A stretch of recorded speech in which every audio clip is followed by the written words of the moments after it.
बैठक आयोजित करण्यात आलेली आहे. काय या ठिकाणी बैठकीत कोण कोण येणार आहे? संजय राऊत तुम्ही आहात, आंदोलन आहे तुमचं, रामरक्षा 18 तारखेला. खरं त्याला आंदोलन नाही म्हणतात, हे रामरक्षा महाआरती आहे. कारण प्रभू श्रीरामाचं मंदिर जे अयोध्येत भाविकांच्या श्रद्धेच्या पैशातून उभा राहिलेलं आहे आणि याच पैशावर डल्ला मारण्याचं काम भारतीय जनता पार्टीच्या लोकांनी केलेलं आहे. आणि म्हणून प्रभू श्रीराम एक श्रद्धेचं केंद्र आहे, श्रद्धेचं ठिकाण आहे. आणि म्हणून या श्रद्धेचा अवमान कुठं होऊ नये म्हणून एक रामरक्षा महाआरती सगळ्या महाराष्ट्रात आम्ही करतो, ती नागपुरात सुद्धा होणार.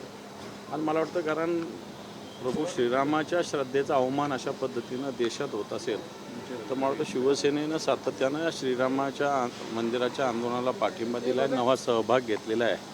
आणि म्हणून मला वाटतं शिवसेनेनं ही भूमिका घेतली.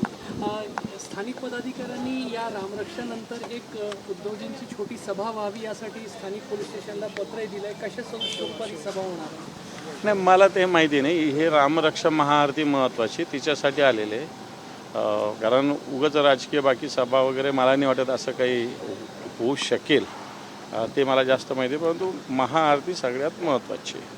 सर, जिल्हा बँकेत संभाजीनगर जिल्हा बँकेमध्ये भाजप आणि शिवसेना दोघांनी समसमान हे आहे 9-9. आता निर्णायक वोट जे आहे ते तुमच्याकडे असल्याचा तर काय नेमकं आपला कल?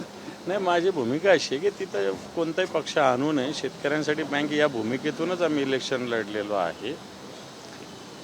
आणि मला वाटत नाही काही भांडण कोणाची होतील, सगळे मिळून एकत्रित बसून त्याच्यात निर्णय होईल असं मला तरी वाटतं. निर्णायक चेंडू तुमच्या कोर्टात आलेला आहे. तसं तर निर्णायक जर आला असेल तर निश्चित शेतकऱ्यांच्या हिताच्या बाजूने जो राहील त्याच्या बाजूने उभा राहण्याचा प्रयत्न करू. तसे तर दोघंही पक्ष शेतकऱ्यांच्या बाजूच्या हिताचे नाही आहे, पण त्यातल्या त्यात विचार करू. पण त्यातलं तर कोण सरस वाटतं आपल्याला? नाही, अजून उमेदवार काही नाही ना, उमेदवार कोण समोर येतो त्याच्यावर अवलंबून आहे ना. जयंत पाटील आणि मुख्यमंत्र्यांची कालची भेट, एकूणच राष्ट्रवादी पवार गट एनडीएसोबत येण्याच्या चर्चा, कसं बघता तुम्ही असं?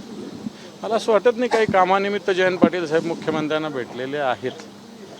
कारण काल दुपारी जयंत पाटील साहेबांची माझी 4 वाजता भेट झाली होती मंत्रालयामध्ये एका कामाच्या निमित्तानं.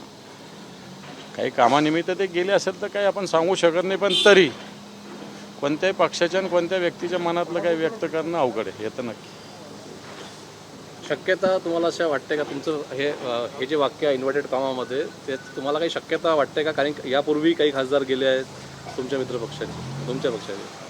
हे बघा, आमच्या पक्षाचे गेले, त्यांना वैधानिक पद्धतीनं संसदीय पद्धतीनं निश्चित कायदेशीर पद्धतीनं आम्ही त्यांचा बंदोबस्त करूच. परंतु बाकी कोणता पक्ष कुठं काही करत आलं तर त्याचा मला असं वाटत नाही. आमची भूमिका प्रामाणिकपणे उठवतो.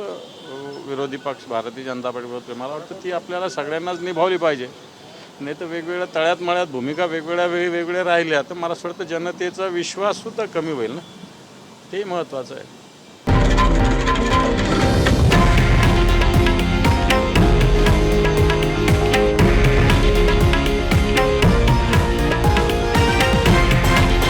हे आहे देशातील नंबर 1 न्यूज नेटवर्क आणि आपण पाहत आहात TV9 मराठी, एकमेव.